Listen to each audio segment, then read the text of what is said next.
Today's video is about a TikTok star and more recently, a YouTube Shorts juggernaut named Topper Guild.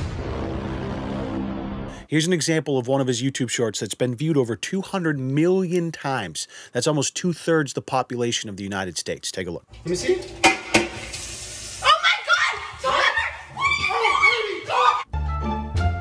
God! Oh yeah. The classic sneak music. If you've never heard this royalty-free backing track, you've never been on the internet.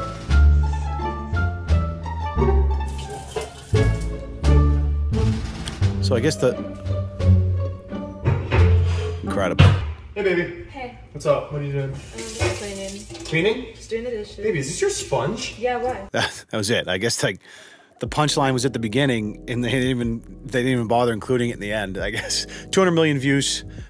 Incredible work by Topper Guild there. But listen, I'm not here to bash this 19-year-old multimillionaire for making valueless content. Lord knows I've done plenty of that over the years. I'm just helplessly fascinated by the paradoxical relationship between content that is objectively dog shit and the unfathomably large audience that same content seems to reach. Now you might be saying, oh Leon, it's obviously kids. Kids are stupid and will watch anything. And you'd be right.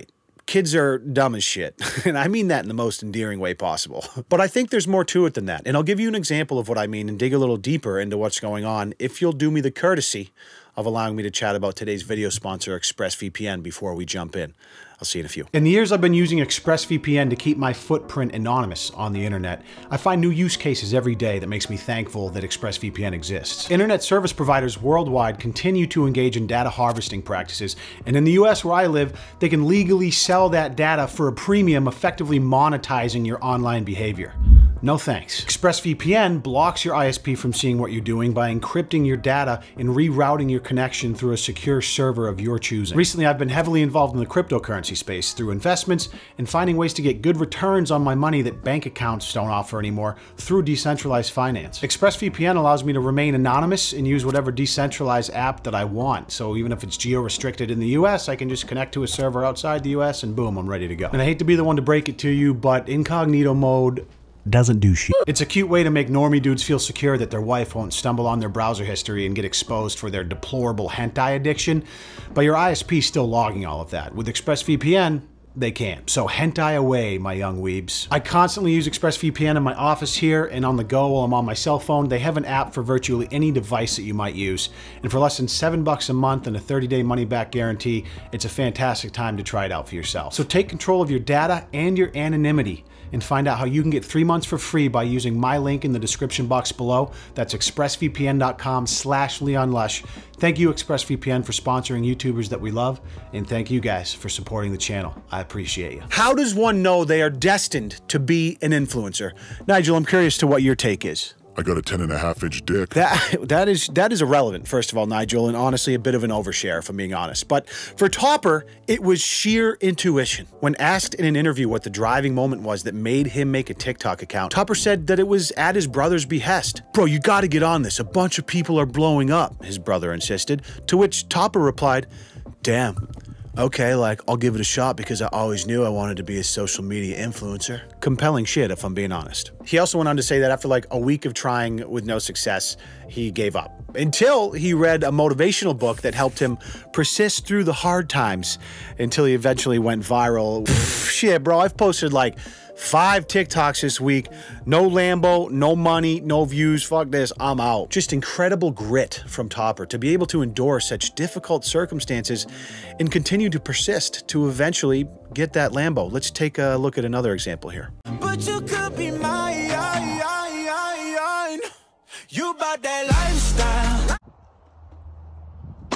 Oh my God! Cooley!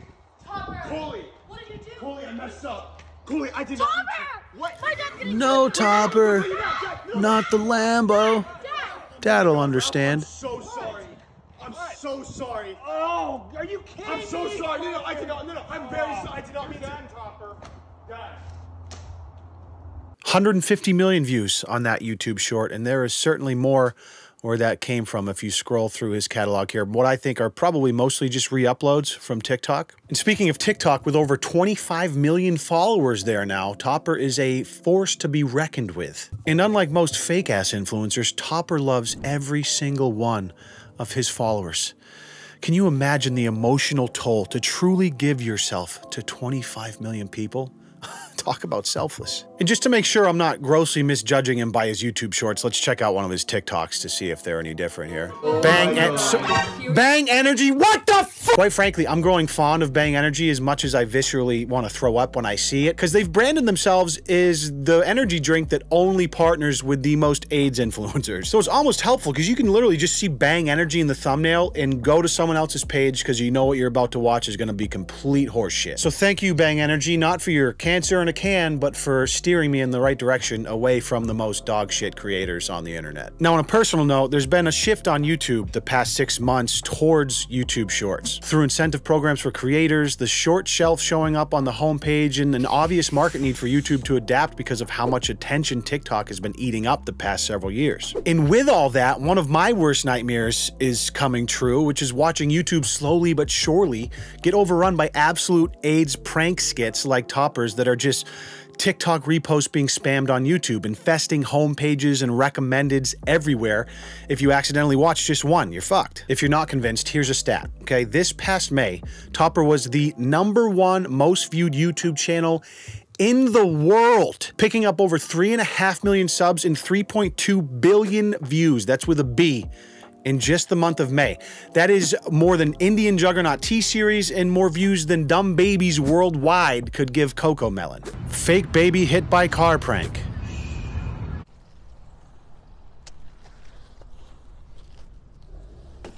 Bro! Bro, what are you doing, bro? That's my kid! Bro, what are you doing, bro? Bro, dude, that's my kid, bro! Most viewed in the world, baby. #1 channel on the fucking globe. Oh, you love to see it. And by love, I mean I want to throw up on myself. Now, this kind of content is not new. It's quite frankly a battle-tested strategy online. I think back to, you know, the early Lele Pons and Hannah stalking Instagram skit days. Now, you and I watch something like that, and we're always like, man, this is so fucking cringe and bad, yet these are some of the most successful creators on the planet. At least with their skits, it was obviously satire and meant to be funny, which the only funny part is their intention of it being funny. But there was no like passing it off as some sort of real prank or whatever. But these days it's more ambiguous. Many fake pranks being passed off as real, even though everyone knows they're not. And this type of content just absolutely fucking crushes. Now, there are certainly ways of building an audience online by providing some sort of value and an authentic representation of oneself. But getting people to care on the internet is not that easy. And I'm not saying that Topper doesn't work hard, because I'm sure that he does, but it's just much more accessible for the masses to create vapid, shitty short pranks, because statistics show people care way more about that than your feelings. And let's not forget about the economic opportunity here. As much as you and I probably hate this content, you can't argue against the economic upside by creating shit like this. You can basically copy paste what you see the algorithm promoting, synthesize your own way of doing it, and with a little bit of work ethic, you're running a multi-million-dollar business built on the back of objectively and almost purposefully bad content. Toby, what is it? Wake up! And listen, I know entertainment is subjective, but I'm gonna go out on a limb and say content like this is objectively bad. I'll take that risk. But honestly, how can you blame anyone for doing it? Would you rather go to school for 10 years, incur $500,000 of debt, and study your face off and go through a fellowship to be a doctor so you can help people and, you know, make a bunch of money in the process? Or you could just buy an iPhone and film you and your hot girlfriend doing incredibly annoying shit and make more money than a doctor by the end of the year. Now, I suppose some of you want to have an impact on the world, which is commendable and honestly kind of cute, but most people just want to make a bunch of fucking money. So it makes sense why people do this, and you can't really fault them for it. Now, something that we've learned in the last decade, and kids continue to realize as they're growing up, is that you don't really need to offer any intrinsic or extrinsic value, for that matter, to be massively successful on the internet. Now, this isn't shocking news by any measure, but I do often ponder what kind of long-term implications this may have, as more and more data shows up suggesting that kids growing up no longer want to be doctors and firefighters or astronauts. They want to be YouTubers and TikTokers. They want to be Jake Paul and Topper Guild. What does this mean for our culture at large as this trend continues to escalate? I don't know the answer to that, but one example that comes to mind as this culture continues to manifest is this guy named Julius Dean, who is I guess like a Facebook magician type, which I have made videos on in the past. But this guy He runs a massively successful content farm out of Florida. It's like the adult version of Team 10, but somehow worse. And he's got a ton of people he hires to come live with him and production crews, and they just pump out ungodly amounts of meticulously engineered Facebook videos that make me want to die. You go, little hook at the beginning. Typical with the Facebook videos, I know we've talked about this before, where they just like tons of like camera movement, and then they just have to make it to the 3-minute mark to monetize it on Facebook, which they fill with just a bunch of nonsense. Okay, Alex? Yeah? Alex, what's up? I'm good. I'm just cleaning. Okay, come on. I think we'll I need you. One of my favorite parts as you watch through this I want you to... is the fact, like, they literally have like a hype man. Like this guy in the back with the long hair he doesn't even need to be there. He's literally just a hype man. to light this candle for your birthday? Yeah, exactly. It's a special. Got it? Okay. It smells very good. What are you going to do for your birthday tonight? Just light the candle. No, but tell me what you're going to do. I'm not kidding. 2 more minutes of her not lighting the candle. Nope. Went out.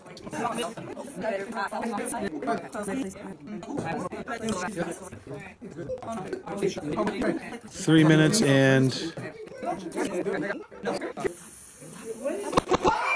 it goes off. So at least this one had a little bit of a punchline. Usually they don't even have a punchline. They just try to blue ball you for 3 minutes before ending. And I mean, this dude posts like 4 to 5 of these a day. There we go. Lift your arm. Here he is right here. We're going to put your arm inside of the magic toy. Now you get the point. I imagine a lot of you guys don't spend a lot of time on Facebook. I know I don't, but there's a massive, massive audience on Facebook for these kinds of videos. The Rick Laxes of the world. If you watch Drew Gooden's video, they serve no purpose other than to blue ball you for 3 minutes, and it makes these guys so much money, dude. I know somebody who is a friend of Julius Dean and knows him personally. If I told you how much money this dude makes, you would absolutely throw up on your lap in the chair you're sitting in right now. The best part is he knows how much people hate his videos. 90 to 95% of the people that watch them just fucking hate him. And he uses that to his advantage. The perfect exploitation of an algorithm he knows rewards engagement and visceral disgust, pumping out several videos a day and raking it in. But it's not about him making money. From a business perspective, this dude is incredibly smart. And who's to blame here? Is Julius a bad guy? Is Topper Guild a bad guy? I would say that no, they're not. They're just capitalizing on an opportunity in this attention market to create generational wealth for themselves. I'm not going to get mad at someone doing that. The question really is, what does all this say about us? You know, there's so much talk about feeds and algorithms in the social media discussion, as those two things have practically taken over what we consume and the way we consume it. From the music we listen to down to the sandals we buy, there's always algorithms and AI at work trying to service something they think we'll like. Billion-dollar Silicon Valley companies built on a model that monetizes our attention are incentivized to code an algorithm that keeps us engaged for as long as possible. And I've had the good fortune of speaking to a guy that works on YouTube's algorithm team at length. And all he says is that, listen, all they're trying to do is find a way to serve us content that we want to see. Like, he always tells me that the algorithm follows the user. So knowing that, the popularity of content from people like Topper and Julius Dean on various social media networks is more of a condemnation on us than it is on an algorithm. And I don't mean us like you and I. We're not fucking idiots. I just mean it's more of a condemnation on like societies at large, consumers of content, daily active users on our favorite social media sites. You know, it's not the algorithm's fault, it's our fault. And listen, it's not lost on me that much of what I do may live under the same umbrella of what I've been talking about. Or at least I certainly don't help by shining a light on it sometimes in the way I make my content. But statistically, I'm insignificant in the grand scheme and popularity of this content, this malignant tumor that's kind of growing on all of our brains via our social media feeds. And I'd be lying if I said it didn't make me feel a little bit ominous about the future, since this type of thing gains so much traction, like this lack of authenticity, this lack of ingenuity. And listen, I'm not saying there's amazing content out there. You just have to work hard to find it. It seems to be the fucking shit always rises to the top, seems to be the model on most feeds and algorithms. Speaking from my own experience, my North Star has always been just try my best to remain authentic and do whatever you can to try and make people laugh. And I've done probably a less than mediocre job at that over the years, but by the grace of Nigel, I've been able to do it now for a few years and keep the lights on somehow. So really it comes down to what your values are. Do you want to have an impact on the world? Go to school for 10 years and be a doctor. Do you want to make a shitload of money? Just copy what Topper and Julius do and find a formula and pump out a bunch of horse shit and you can probably make a ton of money. Do you want to follow your passion and pursue something you love and make money doing that? Good fucking luck. Have fun staying poor. So who's watching this stuff, right? Is it people that just hate it, so they watch it out of hate? Is it kids? Maybe it's both. I don't know. But I think the term, for me personally at least, information diet is becoming more and more relevant as each day goes by. As billions of terabytes of online stimuli compete for our attention, it's more important than ever to purposely curate what is allowed to grab that attention. This is a topic I think a lot about and I want to talk more about at length, just not in this video, but I think about it like we all know how good sugar tastes, right? And that if you have no self-control and don't limit or have a balance around how much sugar you intake, you greatly increase your risk for developing diabetes. Not ideal.